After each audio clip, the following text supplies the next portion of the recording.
De fato, não me importava onde ou como morava, nem a fadiga que tinha de suportar. Se pudesse ganhar almas para Cristo. Continuei assim toda a tarde e toda a noite. Assim revestido, Brainerd, pela manhã, voltou da mata para enfrentar os índios, certo de que Deus estava com ele, como estivera com Elias no Monte Carmelo. Ao insistir com os índios para que abandonassem a dança, eles, em vez de matá-lo, desistiram da orgia e ouviram a sua pregação de manhã e à tarde. Depois de sofrer como poucos sofrem, depois de se esforçar de noite e de dia, depois de passar horas inumeráveis em jejum e oração, depois de pregar a palavra a tempo e fora de tempo, por fim, abriram-se os céus e caiu fogo. Os seguintes excertos do seu diário descrevem algumas dessas experiências gloriosas. Passei a maior parte do dia em oração, pedindo que o Espírito fosse derramado sobre o meu povo. Orei e louvei com grande ousadia, sentindo grande peso pela salvação das preciosas almas. Discursei à multidão extemporaneamente sobre Isaías, capítulo 53, versículo 10. Todavia, ao Senhor agradou Moê-lo. Muitos dos ouvintes entre a multidão de 3 a 4 mil ficaram comovidos a ponto de haver um grande pranto, como o pranto de Hadadrimon. Ver Zacarias, capítulo 12, versículo 11. Enquanto eu andava a cavalo, antes de chegar ao lugar para pregar, senti o meu espírito restaurado e a minha alma revestida com poder para clamar a Deus, quase sem cessar, por muitos quilômetros a fio. De manhã, discursei aos índios onde nos hospedamos. Muitos ficaram comovidos, e ao falar-lhes acerca da salvação da sua alma, as lágrimas correram abundantemente, e eles começaram a soluçar e a gemer. À tarde, voltei ao lugar onde lhes costumava pregar. Eles ouviram com a maior atenção quase até o fim. Nem a 10ª parte dos ouvintes pôde conter-se de derramar lágrimas e clamar amargamente. Quanto mais eu falava do amor e compaixão de Deus ao enviar seu Filho para sofrer pelos pecados dos homens, tanto mais aumentava a angústia dos ouvintes. Foi para mim uma surpresa notar como seus corações pareciam traspassados pelo terno e comovente convite do Evangelho, antes de eu proferir uma única palavra de terror.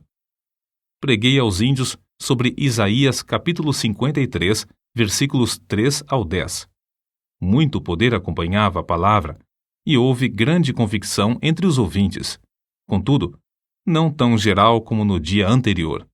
Mas a maioria ficou comovida e em grande angústia de alma. Alguns não podiam caminhar, nem ficar em pé. Caíam no chão como se tivessem o coração traspassado e clamavam sem cessar, pedindo misericórdia.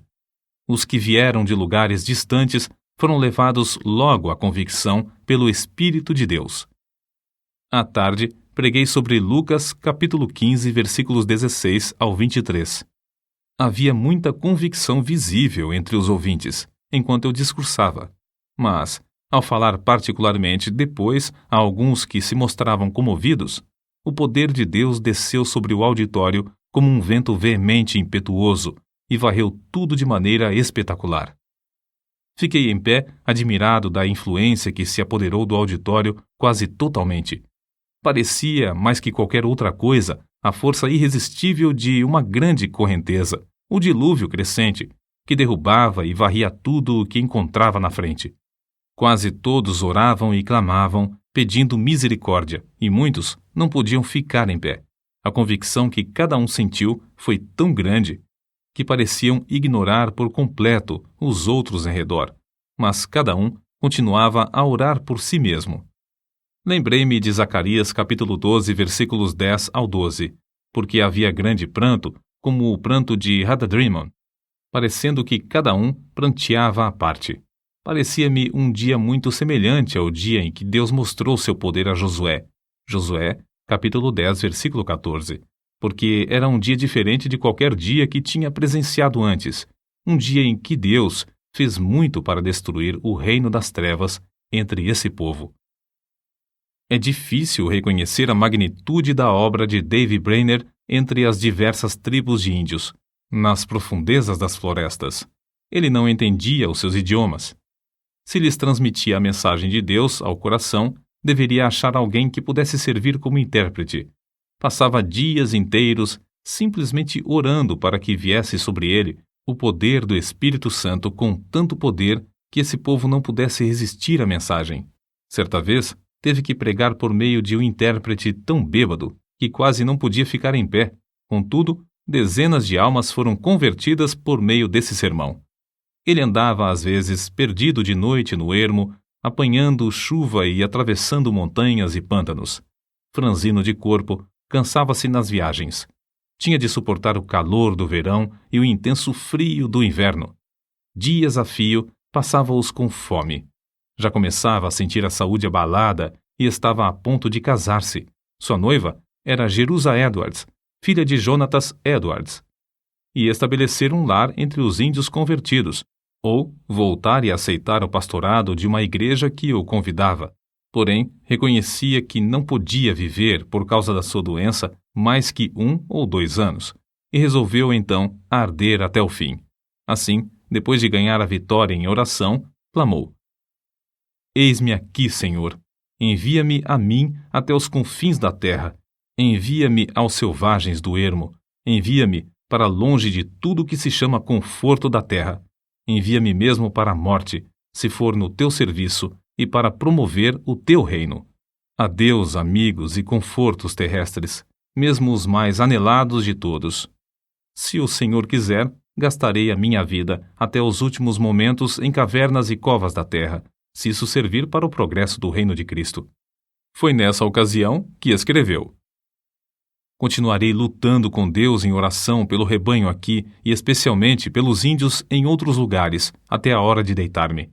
Oh, como senti ser obrigado a gastar o tempo dormindo!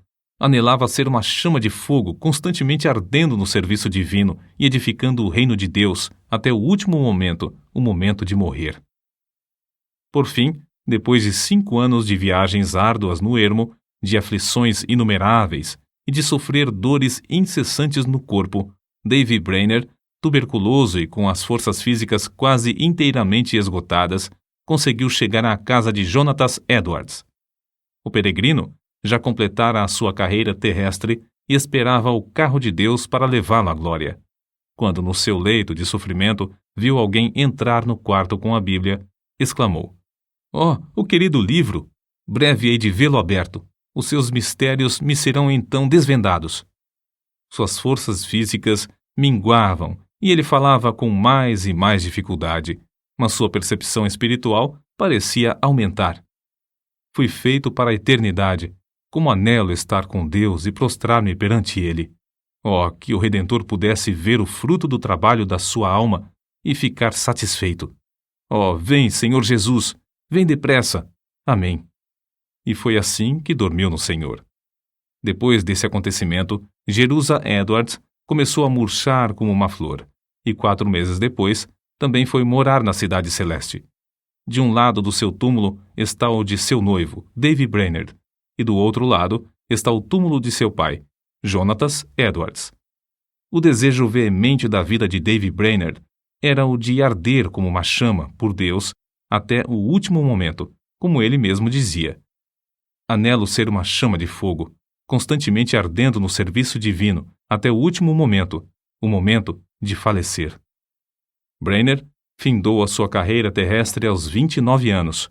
Contudo, apesar de sua grande fraqueza física, fez mais que a maioria dos homens faz em 70 anos. Sua biografia, escrita por Jonatas Edwards e revisada por João Wesley, teve mais influência sobre a vida de A. J. Gordon do que qualquer outro livro, exceto a Bíblia.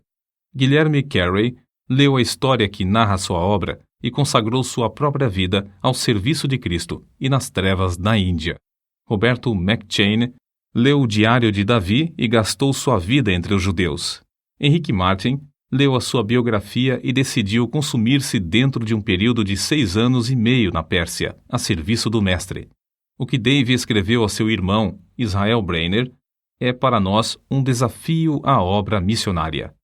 Digo agora, morrendo, que não teria gasto a minha vida de outra forma nem por tudo o que há no mundo. Sinto-me mais alegre hoje acerca dos peles vermelhas. Oxalá que Deus atraia grande número deles a Jesus Cristo.